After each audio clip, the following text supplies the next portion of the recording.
वाली ट्रिक बताने वाला हूं जो परीक्षा हाल में आप देखते ही समय आंसर को सही क्लिक कर पाएंगे। वीडियो को स्टार्ट करते समय बता दें कि एक पेन और एक कॉपी उठा लो और स्वर्णिम कलम से स्वर्णिम भविष्य को लिख डालिएगा। हम इस वीडियो को 10 मिनट में खत्म करेंगे। लास्ट में उसी ट्रिक के आधार पर हम कुछ क्वेश्चंस भी कर लेंगे जिससे आपको पता चल जाएगी हां ट्रिक सटीक है या नहीं।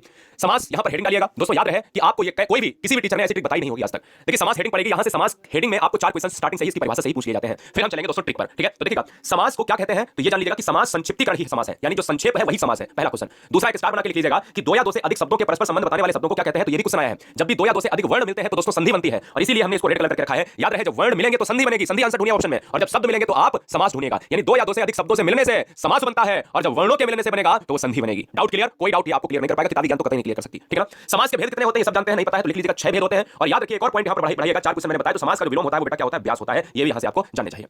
समास के भेद अगर 6 होते हैं तो कौन से होते हैं जो हम ट्रिकी वे में पढ़ने वाले हैं, एक नैनो सेकंड में पढ़ने वाले हैं। पहला है द्वंद्व समास, दूसरा है द्विगु समास, तीसरा है तत्पुरुष समास, चौथा है कर्मधारय, पांचवा है अव्ययभाव और लास्ट वन छठा है बहुब्रीहि समास। दोस्तों यही समास एग्जाम में आएंगे, इससे ज्यादा आएगा नहीं।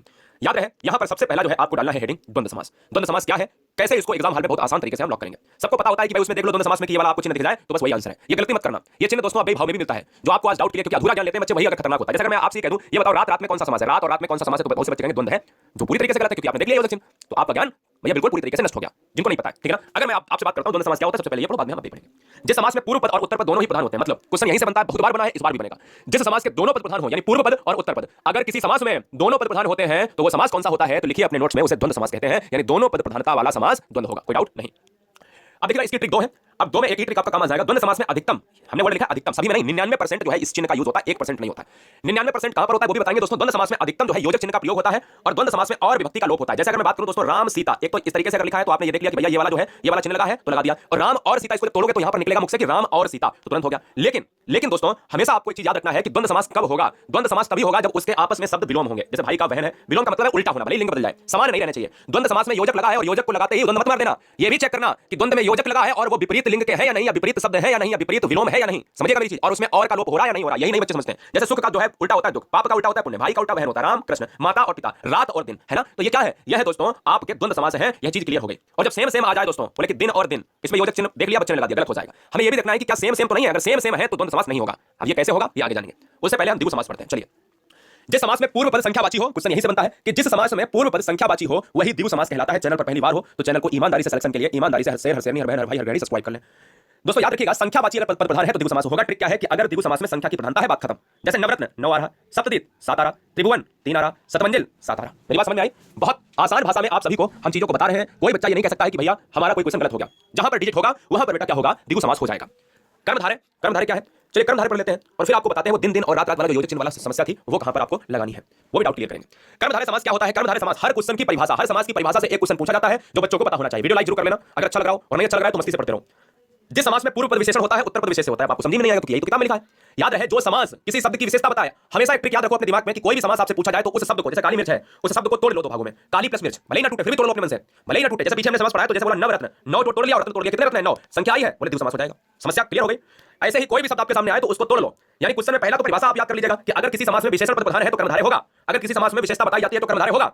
अब ट्रिक देखिएगा, विशेषता बताने वाले को कर्मधारय कहते हैं, ये ट्रिक है। अब बोले सर कैसे पहचानेंगे, मैंने कहा शब्दों को तोड़िए, लिखिए आंसर, लिखिए वहां पे क्वेश्चन लिखिए एग्जांपल में कि काली मिर्च। अब मैंने अगर लिखा भी भाई कि काली है और एक तरफ लिखा मिर्च है, क्लियर है, तो ये मिर्च कैसी है दोस्तों, काली है। ये मिर्च की विशेषता है कि वो काली है। अगर मैं पूछूं कि तुम्हारे पास कैसा कोट है या तुम्हारा कैसा रंग है, बोला कि मेरा रंग जो है सफेद है, मेरा रंग काला है, तो उसके रंग की विशेषता है कि दोस्तों वो काला है। या मैं कहूं कि रमेश जो है बहुत ईमानदार लड़का है तो उसकी क्या विशेषता है कि वो ईमानदार है। इसी तरीके से इस मिर्च की क्या विशेषता है, लाल है, नीली है, पीली है, तो लाल मिर्च जो है कैसी है, या तो लाल होगी, लाल मिर्च भी कहीं ना कहीं कर्मधारय है, काली मिर्च भी कहीं ना कहीं कर्मधारय है। इसी तरीके से कमल कैसा है, नीला है ना। तो दोस्तों याद रखिएगा यहाँ पर पीतांबर को आप थोड़ी देर के लिए अभी हटा दीजिएगा। पीतांबर क्यों हटा दीजिएगा मैं बताऊंगा। चंद्रमुखी, मुख कैसा है, चंद्रमा सा, सिंपल सी बात समझिएगा, सिंपल सी बात समझिएगा। अब पीतांबर दोस्तों क्यों, पीतांबर देखिए पीला है, अंबर कह सकते हो, लेकिन पीतांबर जब आपके ऑप्शन में बहुब्री ना हो तब आप कर्मधारय लगाइएगा। अभी मैं बताऊंगा कर्मधारय और बहुब्री में क्या फर्क है। सबसे पहले वो आपको जो है ये वाला डाउट क्लियर कर देते हैं जो मैंने वहां पर बताया कि द्वंद्व समास में क्यों ना लगाएं, जो योजक चिन्ह वाला है, या अधूरा ज्ञान आपका खत्म करते हैं। सबसे पहले अव्ययभाव को यहां पर हेडिंग डालिए और उसमें लिखिएगा कि ऐसा कौन सा समास है, क्वेश्चन में पूछ सकता है ऐसा कौन सा समास है जिसका पहला पद प्रधान होता है, तो दोस्तों अव्ययभाव हो जाएगा। क्वेश्चन की ट्रिक लिखिएगा कि प्रत्येक उपसर्ग वाला समास अव्ययभाव कहलाता है। अब आपको उपसर्ग क्या होता है, तो शब्द के आगे जो लगता है उसको उपसर्ग कहते हैं, शब्द के आगे जो लगता है उसको उपसर्ग कहते हैं। जैसे अगर मैं बात करूं कि प्रतिदिन, तो दिन के आगे प्रति लगा है तो ये प्रतिदिन, दिन के आगे प्रति लगा है, यही दोस्तों उपसर्ग होता है। याद रहे कि दुनिया का कोई भी शब्द है तो उसको तोड़ना पड़ेगा समास के लिए। ये मैं ट्रिक बताता हूं, ये कोई आपको नहीं बताएगा, ना किताब में लिखा होगा कि शब्द को तोड़ के तब आप समास करिए, मैं बताता हूं आपको, ना कोई YouTube चैनल वाला बताएगा आपको, क्योंकि आपको ऐसी ट्रिक बता रहा हूं जिससे एग्जाम में 100% में आपको सोचना नहीं पड़ेगा ये भी हो सकता है, ये भी हो सकता है। दो ऑप्शन में कंफ्यूजन नहीं, सिर्फ एक होगा, धुआं धुआं करना है उसी एक ऑप्शन को। देखिए दोस्तों दुनिया का कोई भी आपके पास शब्द हो तो उसको तोड़ दिया करिएगा। प्रत्येक उपसर्ग का मतलब है कि आप स्थान के आगे देखिए यथा लगा है, हमने कहा आधन जीवन, जीवन के आगे आ लगा है, आंसर क्या हो गया अव्ययभाव। दिन के आगे प्रति तो उपसर्ग है अव्ययभाव, समय के आगे यथा उपसर्ग है अव्ययभाव। अब एक और चीज लिखिए कि अगर नोट में लिखिए नीचे, अगर कोई समास रिपीट शब्द होता है, जैसे रात रात और योजक लगा है तो बच्चे द्वंद लगा देते हैं। कोई भी शब्द रिपीटेशन में होता है, कोई शब्द बार बार आए और उसमें द्वंद वाला समास का जो योजक चिन्ह यूज हो रहा है, तो दोस्तों वो अव्ययीभाव होगा। और जब दोस्तों आपस में विलोम हो, जैसे रात और दिन, तब क्या होगा? तब ये द्वंद हो जाएगा। क्यों? क्योंकि आपस में विलोम। आपस में जब विलोम ना हो दोस्तों तो याद रखिएगा, क्या याद रखिएगा दोस्तों, तो वहां पर अव्ययीभाव होगा। क्लियर है? याद रखना है। और जब रिपीटेशन में हो तो दोस्तों वहां पर आप क्या लगाओगे? आप अव्ययीभाव लगाओगे। और जब ना रिपीटेशन में हो, जब विलोम हो, तो द्वंद लगाओगे। ठीक है, चलिए बहुब्री समास क्या होता है? बहुब्री समास दोस्तों देख लेते हैं क्या होगा। चलिए, बहुब्री समास वो होता है कि जिस समास में दोनों पदों के माध्यम से एक विशेष तीसरे अर्थ का बोध होता है। नीचे लिखो, एक हेडिंग नोट बना के नई हेडिंग लिखाता हूं। ऐसा समास जिसका कोई भी पद प्रधान नहीं होता है वो बहुब्री समास कहलाता है। ठीक है, याद रखिएगा। दसानन 10 मुख है जिसके, अर्थात रावण। ठीक है, मेरी बात समझ गए? बहुत बढ़िया। दोस्तों आप समझ गए होंगे कि कहीं ना कहीं जो समास होता है बहुब्री में, वो तीसरे पद की प्रधानता की बात करता है, तीसरा अर्थ निकलना चाहिए। जैसे उस शब्द में कुछ नहीं है, जैसे अगर मैं बात करें, फिर से मैं रिपीट कर रहा हूं, दसानन 10 मुख है जिसके, अर्थात रावण। दसानन में रावण का तो जिक्र नहीं है, लेकिन आनंद का मतलब है कि 10 मुख है, तो एक ही बंदा है और एक बंदा है रावण। नीलकंठ भगवान किसकी? शंकर की बात कर रहा है। नीलकंठ है जिसका लंबा है उधर, भगवान गणेश जी। गिरधर, गिरि को धारण करने वाले, अर्थात भगवान श्री कृष्ण। इन सभी में शिव जी हुआ, रावण हुआ या गणेश जी हुए, श्री कृष्ण, इन ये क्वेश्चन पूछा जाएगा। लेकिन क्या इसमें ये जिक्र है? नहीं है। क्या नीलकंठ में भगवान शिव का जिक्र नहीं है? इसको निकालना पड़ेगा, इसको निकालना पड़ेगा, इसको निकालना पड़ेगा। बहुब्री तो बहुत आसान होता है। अब दोस्तों तत्पुरुष की अगर मैं बात करूं तो आपको मैं बता दूं, यहां पर आपको 4 यहां 5 कर लेना। ठीक है, छठा हो गया था, 5 कर लेना। बहुब्री में छठा है तत्पुरुष। जिस समास में पूर्व पद गौड़ तथा उत्तर पद प्रधान हो, तत्पुरुष समास कहलाता है। यानी पहला पद जिसमें पूर्व पद प्रधान होगा तो दोस्तों आपका अव्ययीभाव, जिसमें उत्तर पद प्रधान होगा वो तत्पुरुष। ध्यान दीजिएगा, मेरी बात ध्यान दीजिएगा। अगर क्वेश्चन में पूछा जाए पहला पद प्रधान तो अव्ययीभाव, दूसरा पद प्रधान तो तत्पुरुष, दूसरे पद को ही उत्तर पद कहते हैं। तत्पुरुष समास के 6 भेद होते हैं। एक कर्म तत्पुरुष, कर्ण तत्पुरुष, संप्रदान तत्पुरुष, अपदान तत्पुरुष, संबंध तत्पुरुष और अधिकरण तत्पुरुष। क्वेश्चन में यहीं से पूछा जाता है। तत्पुरुष थोड़ा सा आपको कठिन लगता है जब क्वेश्चन में ये पूछ देता है कि बताओ रोगग्रस्त में कौन सा समास है। ठीक है ना, और ऑप्शन में आपको ये 4 ऑप्शन दे देगा, इनमें से है तो तत्पुरुष, लेकिन कौन सा तत्पुरुष है। अगर आपसे कहते हैं कि रोग मुक्त में कौन सा समास है, तो भैया दिक्कत है। रोगग्रस्त में अगर देखा जाए तो कर्म भी आ जाता है, और रोग मुक्त की बात जब कोई चीज अलग हो रही है, रोग बिल्कुल जा रहा है, मुक्त हो रहा है शरीर से, तो अपदान तत्पुरुष के पीछे आ रहा है। समझिए ट्रिक क्या है। कर्म तत्पुरुष में तो कर्ता ने कर्म को, हमेशा कर्म के साथ जो आपका विभक्ति होता है वो को का लोप होता है, जैसे मतदाता, मत को देने वाला, आंसर क्या होगा? कर्म तत्पुरुष। गिरह को काटने वाला, आपको उसका अर्थ निकालना होगा। गिरह को काटने वाला, तो को आया है तो कर्म हो जाएगा। यहीं पर कर्ण तत्पुरुष में से आता है। विभक्ति क्या है? से, जहां कर्ण कारक चिन्ह का उपयोग हो और से विभक्ति का प्रयोग हो। लिख लीजिएगा। जन्मजात में समास कौन सा है? अब 4 ऑप्शन दे, कर्म तत्पुरुष, अधिकरण तत्पुरुष, कर्ण तत्पुरुष या कर्म तत्पुरुष या कर्ता तत्पुरुष, जो कुछ भी आपको दे फिलहाल। तो वहां पर अगर आपको यहां पर करना पड़ेगा कि जन्मजात तो जन्म से उत्पन्न, तो जहां पर से आएगा वहां पर कर्ण तत्पुरुष।